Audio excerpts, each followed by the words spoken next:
Senyum itu terbit ketika melihat sang kekasih hati datang membawakan seikat bunga mawar merah muda yang memang menjadi kesukaan Raeli.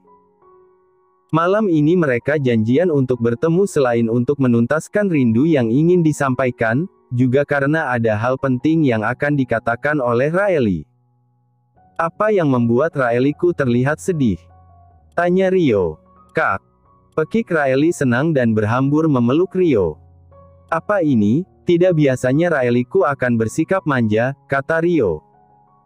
Hentikanlah, lagi pula aku ini tidak begitu suka kalau dipanggil seperti itu, keluh Raeli. Rio mendekat kemudian mengelus pelan puncak kepala Raeli. Wanita yang selalu ada di hatinya dan akan Rio turuti kata-katanya. Bagaimana dengan restu dari mami dan dadimu? Tanya Rio. Mereka berencana menikah dalam waktu dekat. Namun ternyata kendala mereka cukup besar karena terhalang restu oleh Dedi dan Mami. Kalau keluarga Rio tidak peduli asalkan bisa memberikan keuntungan pada pernikahannya, maka mereka akan merestui. Membahas restu keluarganya, Raeli mendadak kesal. Terutama saat Mami mengatakan bahwa Kak Andrea akan menjadi perwakilan dari keluarga Celestine. Apakah Raeli tidak berharga di mata mereka? Apa hanya karena statusnya sebagai anak angkat, mereka jadi memandang sebelah mata terhadap Raeli? Lalu mengapa mereka mengangkat Raeli kalau tetap teguh menganggap bahwa hanya Andrea satu-satunya putri mereka? Sampai saat ini pun ketika Raeli mencoba membahas pernikahannya dengan Kak Rio, baik Mami maupun Dedi seakan enggan memperkenalkan Raeli secara resmi sebagai putri angkat mereka. Pasti karena acara amal itu ya. Tebak Rio seakan mengetahui alasan utama penyebab Raeli berkata seperti itu. Raeli mengangguk dan kini memeluk lengan Rio dengan manja. Kenapa mereka jahat sekali ya? Curhatnya. Untuk perasaan ini memang benar-benar dirasakan dan dicurahkan kepada Rio. Diam-diam pria itu mengepalkan tangannya kuat. Dia pernah merasakan ada di posisi Raeli sebelumnya. Tidak disangka perasaan itu harus dirasakan oleh Raeli. Kamu tenang saja Raeli, aku tidak mungkin membiarkan Raeliku tertindas, kata Rio. Raeli menyunggingkan sebuah senyum tulus di bibirnya. Sekarang semua perhatian itu direbut oleh Kak Andrea. Dia bahkan memegang proyek yang penting. Kalau saja aku bisa seperti Kak Andrea, apa mereka mau menganggapku sebagai keluarga? Tanya Raeli. Rio menggeleng pelan. Kamu tetap dirimu, tidak ada yang boleh membuatmu memilih menjadi orang lain. Selama kamu itu Raeli, maka aku akan tetap mencintaimu, katanya. Perasaan tulus yang diberikan Rio membuat Raeli nyaman. Bagaimana kalau Rio membantunya menghancurkan Andrea? Meski sebenarnya Raeli tidak tahu kalau sekarang Rio sedang menyiapkan rencana yang nantinya akan digunakan untuk menghancurkan perusahaan itu. Rio awalnya merasa bersalah karena akan melibatkan Andrea. Namun setelah mendengar Raeli berkata demikian, maka tidak ada kata kasihan lagi. Karena Rio akan melakukannya dalam waktu dekat. Raeli, ada hal yang ingin aku sampaikan, kata Rio. Apa itu? Tanya Raeli. Sebenarnya aku juga ada Kak, jawab Rio. Rio terlihat tidak enak hati sebelum mengatakannya. Aku akan membuat perusahaan keluargamu mungkin akan terguncang, katanya. Maksud kakak? Raeli tampak terkejut. Tidak ada maksud lain, aku hanya memberi pelajaran pada Andrea. Karena berani mengusik kesayanganku seperti ini, jelas Rio. Raeli menyunggingkan sebuah senyum. Dia tidak perlu memprovokasi Rio, karena pada dasarnya Rio sendiri yang dengan sukarela mau menghancurkan Andrea. Ingat ini Raeli, apapun yang aku lakukan pasti dan akan selalu untukmu, kata Rio. Andrea mencoba memfokuskan penglihatannya ketika merasa dia terbangun di tempat yang familiar. Setelah berhasil menyadarkan diri sendiri barulah Andrea menoleh ke samping di mana James tertidur dengan damai. Pakaiannya pun masih sama seperti tadi. Sepertinya karena pakaian Andrea belum diganti, dia jadi terbangun dan merasa seluruh tubuhnya lengket. Dia belum sempat mandi saat pergi ke kantor tadi. Bahkan sekarang tubuhnya cukup bau. Ketika melirik jam dinding, ternyata sudah pukul 4 pagi. Andrea merasa wajar saat terbangun pukul 4, karena kemarin dia tidur cukup cepat. Ketika menatap pria yang saat ini terlelap dengan damai di sampingnya, ada sedikit percikan kembang api yang membuat hatinya hangat. Mungkin ini pertama kalinya Andrea mengamati wajah damai tanpa guratan datar, dan juga pandangan kosong yang selalu dia perlihatkan pada Andrea. Entahlah, Andrea juga bingung mengapa dia bisa ada di kamar mansion James, padahal setahunya dia berada di kamar lamanya. Membayangkan mungkin James yang datang atas inisiatif sendiri dan menjemput Andrea pulang, adalah hal yang paling membuatnya bahagia. Terkadang Andrea bingung, mengapa James seakan memberikan batasan kepada hubungan mereka. Namun Andrea tidak akan pernah peduli dengan batasan-batasan itu. Terlebih lagi dirinya sudah terbiasa akan kehadiran James di sisinya. Perlahan tapi pasti, Andrea turun dari ranjang. Takut membangunkan James, dia jalan mengendap-endap masuk ke dalam kamar mandi. Tidak lupa mengambil handuk sebelum masuk ke dalam kamar mandi tersebut. Kemarin adalah hari yang melelahkan. Lalu sekarang Andrea tidak bisa tertidur lagi karena bangun sangat pagi. Tangan James bergerak ke samping. Dengan sadar James bangkit ketika menyadari tidak ada Andrea di sampingnya. Lalu kenapa James harus sepanik ini? Pria itu tidak bersuara dan terus meraba. Lalu gerakan tangannya terhenti ketika mendengar pintu lain terbuka. Astaga James! Pekik Andrea kuat.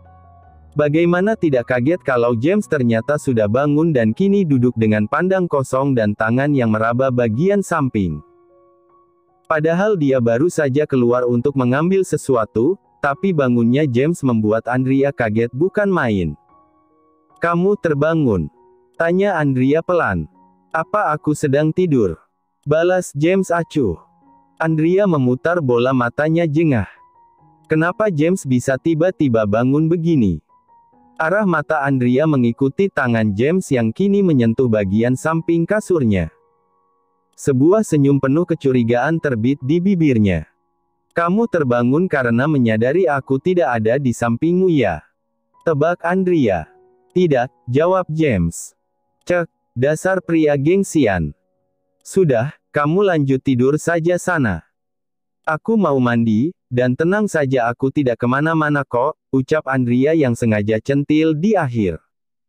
James pura-pura bergidik.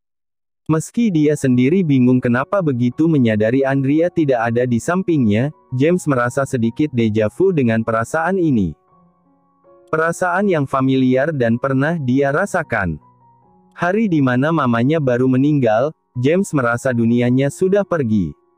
Sudah tidak ada lagi tempatnya pulang, lalu sekarang perasaan itu kembali hadir karena Andrea. Rasanya lucu ketika James merasa Andrea seperti dunianya, namun superego James berusaha untuk membantahnya. James tidak pernah merasa hidupnya kembali berwarna setelah kematian mamanya. Apalagi saat-saat itu, saat di mana papanya mulai mendidiknya dengan keras. Hadirnya Andrea membuat setidaknya ada warna di hidup James. Andrea yang berisik dan selalu menjahilinya. Lalu tiba-tiba menghilang, James takut akan hal itu. Pada akhirnya James tidak bisa tertidur lagi dan kini mengambil salah satu buku braille untuk dibaca sembari duduk di sofa dekat jendela. Ketika Andrea keluar dari kamar mandi, dia bisa melihat wajah tampan James yang terkena cahaya lampu dari luar kamar. Mengingat kamar mereka masih cukup gelap. "Aku masih tidak menyangka kalau aku menikah dengan pria tampan," ucap Andrea yang kini terkekeh kemudian mengambil alat pengering di laci nakas. "Kamu sudah selesai?" tanya James. "Menurutmu?" balas Andrea yang sengaja berkata meniru gaya bicara James. James tak menggubris ejekan Andrea, pria itu lantas menutup bukunya dan mulai bangkit meraba sekitar untuk meletakkan kembali buku itu. Sementara Andrea duduk di depan meja rias dan mulai mengeringkan rambutnya. Sayangnya Andrea cukup kesulitan mengeringkan rambut di kondisi gelap seperti ini. James, apa aku boleh menyalakan lampunya? Tanya Andrea. Jawab James.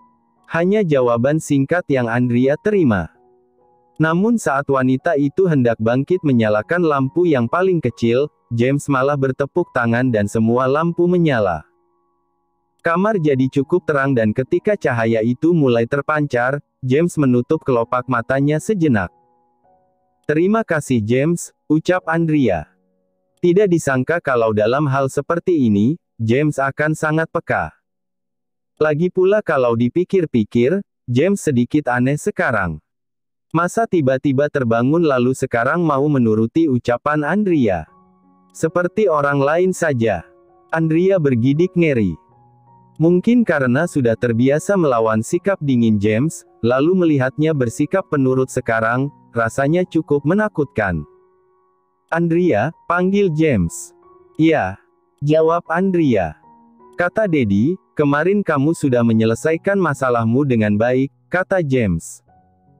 Andrea kembali terkejut, ini pertama kalinya James mengajaknya bicara lebih dulu. Tadi juga dia memanggil namanya tanpa nada acuh.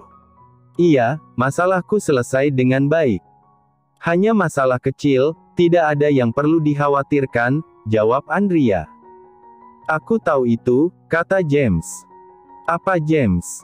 Tanya Andrea yang tidak mengerti maksud James berkata demikian. Lalu pria yang mengajakmu tidur itu, mau kau apakan dia? Tanya James. Gerakan tangan Andrea yang sedang mengeringkan rambut terhenti. Dia kemudian berbalik dan menatap James yang kini sudah duduk di tepi ranjang. James, apa sebelum ini kamu terbentur di suatu tempat? Tanya Andrea serius. Helaan napas terdengar dari pria itu. Sudah lupakan saja, katanya. Tidak. Bukan begitu maksudku, aku hanya penasaran kenapa kamu tiba-tiba jadi perhatian begini. Bukan aku tidak suka, hanya saja kamu seakan-akan memberikan harapan bahwa mimpiku akan menjadi terwujud, jelas Andrea. James mengernyitkan dahinya keheranan. Mimpi apa yang Andrea maksud? Mimpi menikah dengan pria buta sepertinya. Aku tidak memberimu perhatian maupun harapan. Hanya saja kemarin Tuan Alvaro mengatakan padaku untuk menjagamu. Apalagi ada seorang pria yang mengajakmu tidur, bukankah aku harus mulai mengawasimu? Balas James yang mematahkan hayalan Andrea. Memang benar-benar pria yang menyebalkan. Oh, ucap Andrea. Kalau untuk itu kamu tidak perlu khawatir. Pria itu masuk penjara, lagi pula saat dia mengatakan mengajakku tidur, tentu saja aku langsung menendang perut buncitnya itu. Dan lagi, kejadiannya sebelum aku menikah denganmu, jelas Andrea. James tidak berkata apapun lagi setelahnya. Karena sekarang pria itu meraba dengan tongkat menuju pintu luar. Mau kemana? Tanya Andrea. James tidak menjawab, hal itu membuat Andrea jengkel bukan main. Ingin rasanya dia mengatakan, kamu itu hanya tidak bisa melihat, bukan tidak bisa mendengar jadi tolong setiap aku bertanya, jawab pertanyaanku. Hah. Rasanya Andrea kesal dan memilih memakai beberapa produk perawatan kulitnya. Tidakkah James itu tahu bahwa Andrea sangat rajin merawat kulitnya? Pria itu bahkan enggan untuk menyentuhnya, kalau bukan Andrea yang berinisiatif lebih dulu. Siapa sangka setelah itu James kembali dengan cepat membawa sebuah kotak berukuran sedang yang dibungkus layaknya kado. Untuk Sia, kata James. Untukmu, lanjut James. Andrea menggeleng pelan, kemudian menerima kotak kado tersebut dengan sebuah senyum yang tersungging di bibirnya. Ini pertama kalinya kamu memberikan kado. Ada angin apa? Tanya Andrea. Buka, dan pakai itu saat acara amal yang diadakan nanti malam, jawab James. Hah? Tanya Andrea. Sudah Andrea duga, pasti ada udang di balik batu. Tidak mungkin rasanya James berubah baik dalam sekejap. Pasti ada hal yang ingin dilakukan dengan meminta bantuannya. Nanti malam ada undangan acara amal. Papa mengutusku, dan Tuan Alvaro mengutusmu. Kita datang menjadi perwakilan masing-masing keluarga, jelas James. Iya aku tahu, tapi bukannya nanti kita akan bertemu beberapa petinggi penting. Aku bekerja di perusahaan dan kemarin ada masalah yang pastinya mereka tahu akan masalah itu, kata Andrea. James mengangguk paham. Tidak ada yang tahu kamu datang mewakili Celestine kecuali orang yang mengundang. Kamu akan ke sana sebagai istriku, katanya. Senyum Andrea kembali merekah. James menggakui bahwa Andrea adalah istrinya, merupakan sebuah kebahagiaan untuknya. Kamu sudah mulai menggakui istrimu yang cantik ini ya, tebak Andrea dengan kekehan kecil. Kamu memang istriku. Maksudnya penggakuan itu apa? Balas James terdengar datar. Andrea menghela napas. Ah sudahlah. Kamu memang benar-benar menyebalkan, katanya. Tapi, terima kasih untuk kadonya, tambah Andrea. Andrea membuka kotak tersebut dan melihat gaun berwarna peach dengan sulaman ala Asia Timur yang begitu otentik. Meski potongan lengannya sampai bahu, bagian otentik di dadanya sangat tertutup. Ini gaun yang indah, terima kasih suamiku, ucap Andrea yang sengaja terdengar manja. James hanya berdehem pelan, tidak ingin menggubris respons yang diberikan Andrea saat gaun itu diterima olehnya. Andrea merasa sangat senang. Seperti James sudah sedikit membuka hatinya. Mulai memberikan perhatian dan cukup peduli dengan setiap urusan Andrea. Apa dirinya benar-benar sudah berhasil membuat kutub itu mencair? Saat keluarga di rumah ini sedang makan bersama, Kelvin datang menampakkan diri dan menyapa Andrea dengan sopan. Andrea juga membalas sapaan sopan Kelvin dengan sebuah senyuman. Sementara James melanjutkan makannya tanpa menghiraukan kedatangan Kelvin. Kelvin, kamu sudah sarapan? Tanya Andrea. Iya nyonya, jawab Kelvin. Tidak mungkin, kamu pasti belum sarapan. Duduk di sana, makan bersama kami, ucap Andrea yang tentunya membuat Kelvin terkejut bukan main. Maaf nyonya, saya mana berani. Dan saya jujur kalau saya sudah sarapan, jawab Kelvin. Dia melirik James karena tahu tuannya mungkin akan marah besar padanya yang berani lancang untuk duduk bersama mereka. Tidak apa-apa, duduk dan makan bersama kami walaupun sedikit, pinta Andrea. Tuan, kata Kelvin. Jangan pedulikan James, aku nyonya rumah ini jadi turuti ucapanku, kata Andrea yang sudah memberikan senyum lebarnya seakan meminta Kelvin untuk segera duduk. Ikuti saja, ucap James yang sedari tadi diam. Mendapat lampu hijau seperti ini, tentu saja tidak akan Kelvin sia-siakan.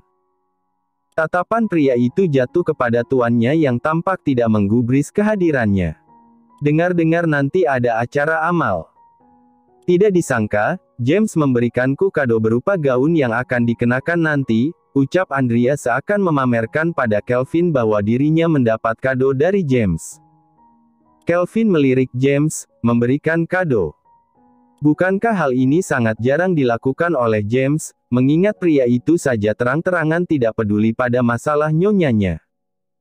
Entahlah, Kelvin tidak akan pernah mengetahui apa yang sebenarnya James rencanakan.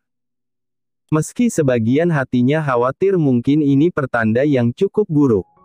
Setelah sarapan mereka berpindah ke ruangan kerja James. Di sana Kelvin mulai berbicara. Anda benar-benar memberikan gaun untuk Nyonya Andrea? Tanya Kelvin setelah dia sadar kalau kemarin James tidak mengatakan apapun padanya. Lalu bagaimana bisa James memiliki gaun untuk Nyonya Andrea?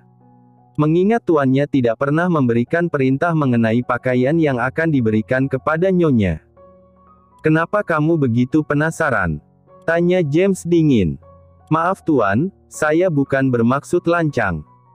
Hanya saja perintah yang Anda berikan kepada saya, tidak pernah membeli gaun atau sebagainya, jawab Kelvin. James berdeci pelan. Pakaian itu bukan dibeli. Melainkan pakaian mendiang mamaku, katanya. Kelvin tampak terkejut namun sebagian hatinya senang ketika mendengar hal tersebut. Bukankah hal itu bisa mengartikan bahwa mungkin saja James sudah mulai membuka hatinya pada sosok Nyonya baru di keluarga ini? Pasti ada alasan kenapa James memberikan gaun tersebut untuk nyonyanya. Meski Kelvin tidak tahu apa alasan itu. Tok, tok. Suara ketukan pintu ruangan mengalihkan perhatian mereka. Rico datang dengan dokumen penting yang ada di tangannya. Dari yang Kelvin lihat, pria itu tampak seperti mayat hidup, mungkin karena pekerjaan yang terus-menerus diserahkan padanya. "Tuan, ini dokumen yang Anda minta," kata Rico. Rico melirik Kelvin dengan pandangan menyedihkan. "Letakkan di mejaku," ucap Kelvin. Tentu saja dokumen itu berbentuk kertas braille. Rico harus mengerjakan hal tersebut dengan cepat dalam waktu semalam. Betapa tersiksanya dia, belum lagi masalah pengembangan perubahan hanya dia yang mengerjakan. James dan Kelvin hanya memberikan perintah. Dia adalah CEO di sana, namun pemegang saham tertinggi tetap James. Bahkan segala pertemuan yang membosankan itu harus dengan lapang dada Rico hadiri. "Kapan kalian berdua akan muncul ke permukaan?" tanya Rico jengah. "Kenapa kamu tiba-tiba bertanya seperti itu?" tanya Kelvin heran. "Bukankah kamu suka dengan posisi CEO karena banyak melihat wanita cantik?" tanya Kelvin. Rico memang pernah mengatakan kepada mereka bahwa menjabat sebagai CEO bisa membuatnya melihat banyak wanita cantik. Itu hanya salah satu keuntungannya. Kekurangannya sangat banyak. "Saya tidak bisa beristirahat, tidak punya waktu libur, apalagi pengembangan aplikasi yang akan diluncurkan tahun ini membuat saya harus memantau semuanya dengan teliti," keluh Rico. Tatapannya kini beralih ke arah James. "Tuan, tidakkah Anda kasihan pada saya? Saya bahkan tidak punya waktu makan yang cukup," katanya. "Memangnya aku peduli?" balas James sadis. Rico tidak mampu berkata-kata lagi. "Setidaknya biarkan saya bergantian dengan Kelvin, Tuan. Saya benar-benar butuh liburan. Kalau tidak, saya bisa gila karena segala pekerjaan yang Anda berikan," protes Rico. James menggeleng dengan cepat. "Kalau kamu mau liburan, sekalian saja kamu berhenti. Saya bisa mencari orang yang akan menggantikan posisi kamu," katanya. Rico langsung lemas setelah mendengar jawaban tuannya. Memang benar-benar kejam tuan satu ini. Tidakkah dia kasihan pada bujangan seperti Rico yang tidak bisa mendapatkan cintanya karena terhalang pekerjaan menumpuk? "Sekarang bukan waktunya untuk beristirahat. Kamu ingat masalah kemarin?" tanya James. Rico berubah serius mengingat mantan pekerja yang dulu merawat mendiang nyonya besar, menghilang bak di telan bumi. Seakan mereka tahu kalau James sedang bergerak mencari wanita itu. "Nyonya Kalia sepertinya sudah bergerak," kata James. "Mungkin hal ini terjadi karena kemarin aku terlalu langsung menjebak putranya," lanjut James. "Kasus penggelapan dana perusahaan adalah ulah James. Lalu dia menumpahkan segalanya pada Julio yang sedang mabuk, berhasil masuk perangkap dan kini dirinya terbebas dari kecurigaan. Padahal kemarin Papa bertanya apakah James sudah siap mengelola perusahaan. Namun dia tidak akan semudah itu menjawab, sehingga memancing James melalui Andrea. Mungkin sudah saatnya kita meletakkan mata-mata di antara Nyonya Kalia. Agar kita bisa mengetahui apa saja yang mungkin akan direncanakan wanita itu," jelas James. Kelvin tampak ragu. "Bukankah akan sangat beresiko?" tanyanya. "Maka dari itu kita harus mencari yang kompeten. Berikan imbalan terbaik dan pastikan dia setia. Bukankah itu seharusnya menjadi tugasmu, Kelvin?" tanya James. Kelvin yang mendengar hal itu hanya bisa menganggukkan kepalanya pasrah. Mencari orang yang dapat dipercaya agak sulit. Apalagi harus masuk ke kandang singa, keluar ke kandang macan. Orang yang harus benar-benar kuat secara mental. Tapi biasanya orang seperti itu adalah orang yang berasal dari kalangan bawah. "Rico," panggil James. "Iya tuan," jawab Rico. "Nanti malam akan ada acara amal. Aku tahu kamu pasti datang dan diundang. Maka datanglah, kamu harus bisa mendekati perwakilan keluarga Hilton," perintah James.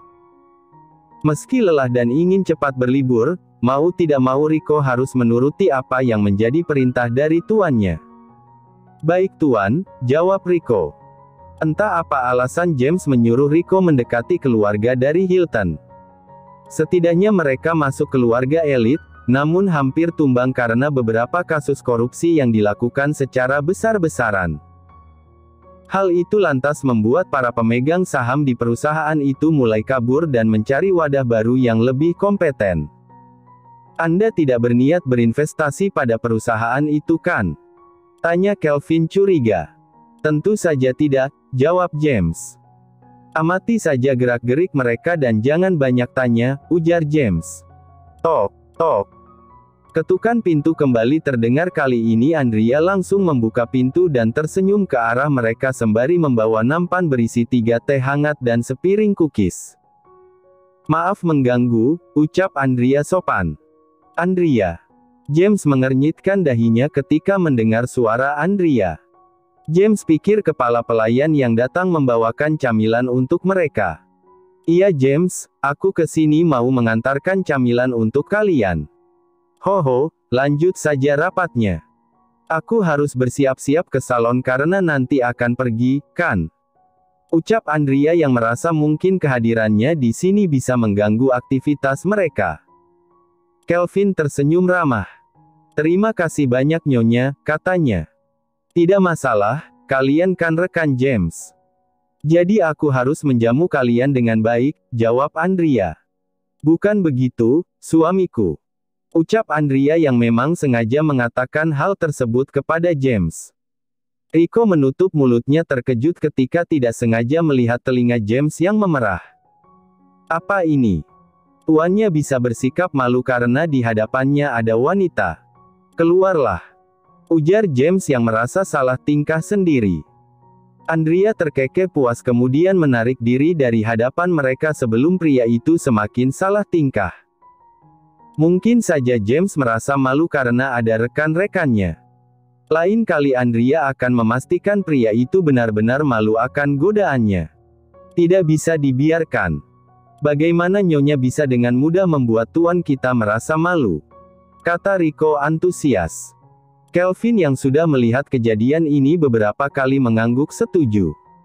Hal langka bagi mereka ketika melihat James memiliki sifat lain yang tidak bisa mereka bayangkan sebelumnya.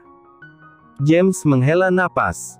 "Kalian berdua jangan lupakan tugas penting yang aku berikan," katanya. "Tuan, apakah Tuan benar-benar jatuh cinta pada Nyonya?" "Wah, bukankah kalian akan tampil serasi nanti?" tanya Rico antusias. "Singkirkan pikiranmu tentang cinta, karena sebenarnya aku tidak pernah jatuh cinta dan tidak akan. Dia hanya menjadi istri di atas kertas, dan jangan sampai aku mendengar kalian membahas masalah ini," tegas James. Rico dan Kelvin saling pandang. "Tidakkah Anda begitu jahat? Padahal kalau dilihat Nyonya sepertinya tulus pada Anda," balas Rico yang memang tidak kenal takut padahal Kelvin sudah menegurnya tadi. "Tidak, aku tidak pernah bisa melihat ketulusan seseorang," jelas James dingin. Rico yang menyadari maksud James hanya menggaruk tengkuknya yang tidak gatal. "Maaf, bukan maksud ingin menyinggung Tuan, hanya saja ketulusan seseorang tidak melulu dilihat langsung oleh indera penglihatan, namun bisa dirasakan oleh hati," ucap Rico yang sebisa mungkin menahan keberaniannya agar tidak dimarahi James.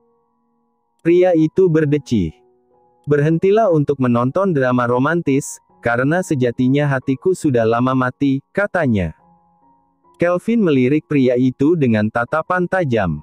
"Berhentilah mengatakan hal itu," ucapnya melalui ucapan tanpa suara.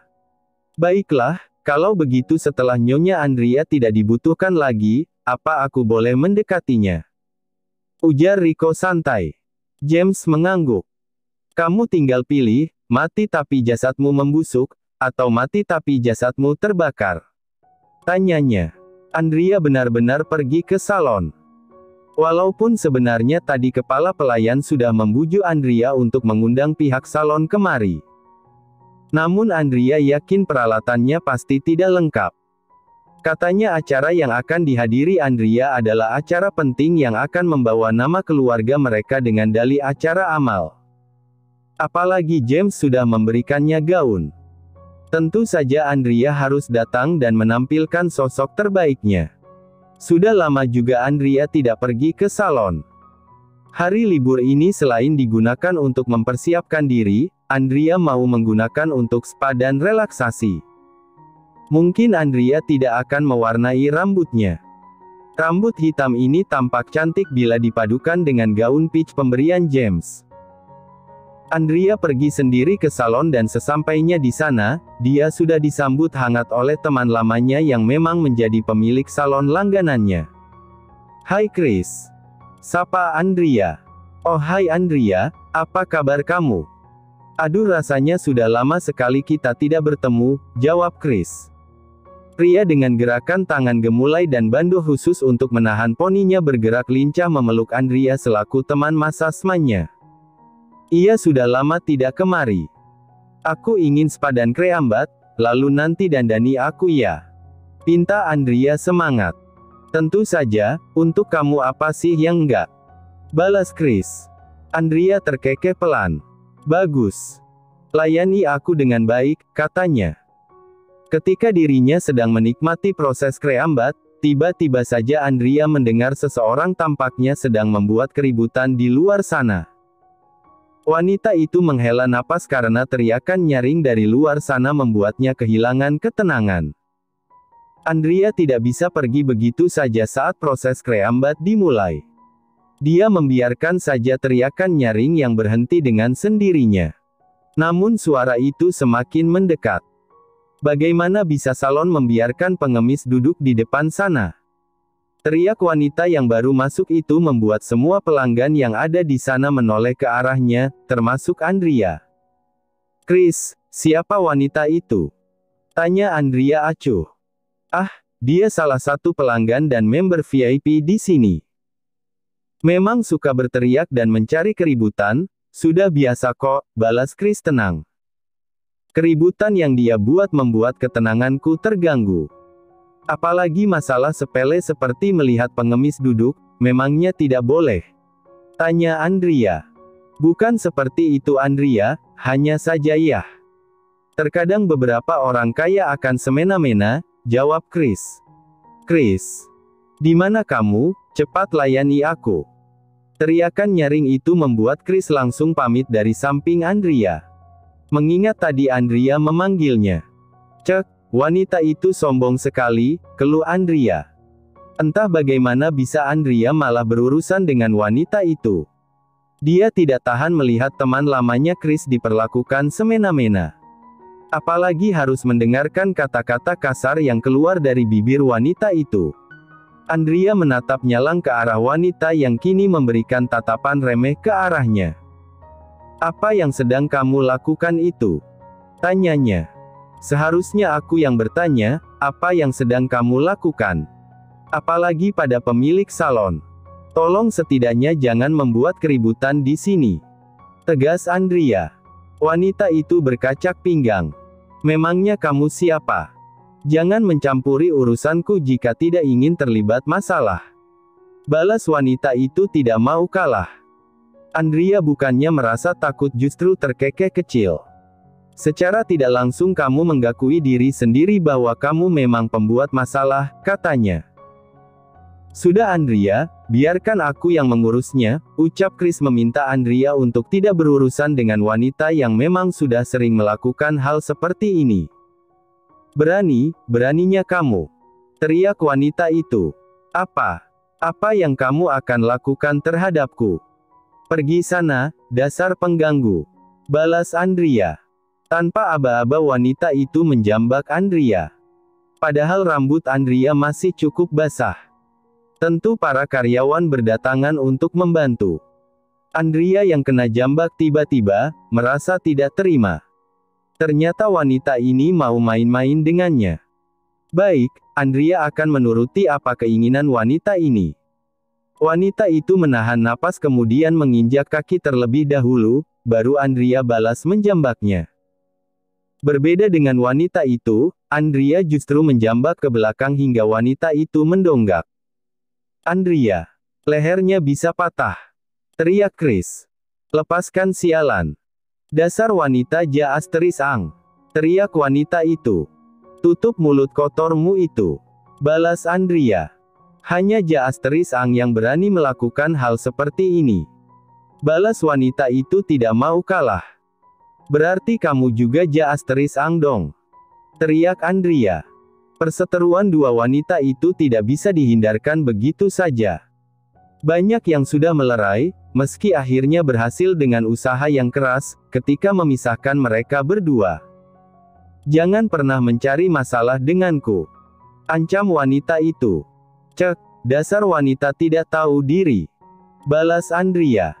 Tampaknya wanita itu langsung pergi meninggalkan Andrea setelah mengatakan hal tersebut. Andrea melirik Chris tajam. Bagaimana bisa kamu membiarkan wanita pembuat onar itu datang dan mengacau? Tanya Andrea menggeleng tidak habis pikir. Ya, menurutmu bagaimana? Tentu saja karena dia pelanggan salon ini. Pelanggan adalah raja, meski rajanya seperti dia, balas Chris seraya menunduk. Hah, yang benar saja, kata Andrea. Chris menyengir lebar. Mari kita atur lagi rambutmu. Maafkan aku karena tidak bisa mencegah rambut cantikmu tersentuh olehnya, katanya. Ulangi saja, dan jangan meminta kompensasi dariku. Keluh Andrea. Baik, tidak akan, jawab Chris. Pada akhirnya Andrea kembali mengulang perawatan rambutnya. Mungkin karena merasa kondisi cukup membantu ketika dirinya hendak terlelap, Andrea segera memejamkan matanya. Hoam, aku mengantuk, katanya. Ketika bangun, dia sudah didandani dengan rapi. Ternyata dia tidur cukup lama. Beruntung tidak ada iler atau sesuatu yang membuatnya bisa malu. Chris, aku baru tidur sebentar tapi rambutku sudah secantik ini, ucap Andrea. Tentu saja, jari jemari Chris, jawab Chris. Ah, karena kamu sudah bangun, sekarang aku akan merias wajahmu, lanjut Chris. Permen, kata seseorang. Mereka menoleh ke arah sumber suara. Andrea memberikan senyumnya pada pria yang kini datang membawakan gaunnya. Siapa lagi kalau bukan Kelvin? Terima kasih banyak Kelvin, ucap Andrea. Sama-sama nyonya, jawab Kelvin.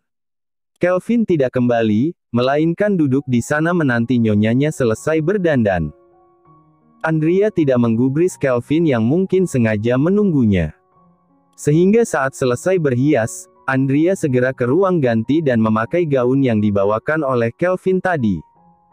Bagaimana penampilanku? Tanya Andrea. Siapapun yang melihat pasti akan terpana. Mengingat rambutnya disanggul indah dengan beberapa helai poni di depan wajahnya. Anda tampak cantik nyonya, ucap Kelvin tanpa sadar. Mari, ajak Kelvin.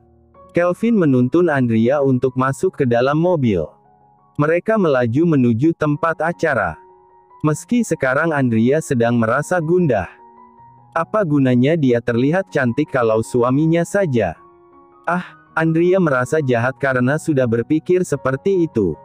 Anda baik-baik saja nyonya? Tanya Kelvin memastikan. Iya, jawab Andrea. Bagaimana dengan James? Tanya Andrea. Sadar kalau James tidak ikut dengannya, Kelvin menjawab, nanti Tuan akan datang menyusul. Sesampainya di tempat amal, Andrea turun dari mobil. Menatap hotel tempat acara akan berlangsung, hatinya benar-benar berdegup kencang. Ini pertama kalinya Andrea akan datang ke acara besar dengan kumpulan para pengusaha lainnya. Nyonya, panggil Kelvin. Terima kasih sudah menonton, guys. Jangan lupa klik like jika kalian menikmati cerita ini, subscribe untuk update konten seru lainnya, dan tinggalkan komentar di bawah tentang apa yang kalian pikirkan atau cerita apa yang ingin kalian dengar selanjutnya. Dukungan kalian sangat berarti. Sampai jumpa di video berikutnya.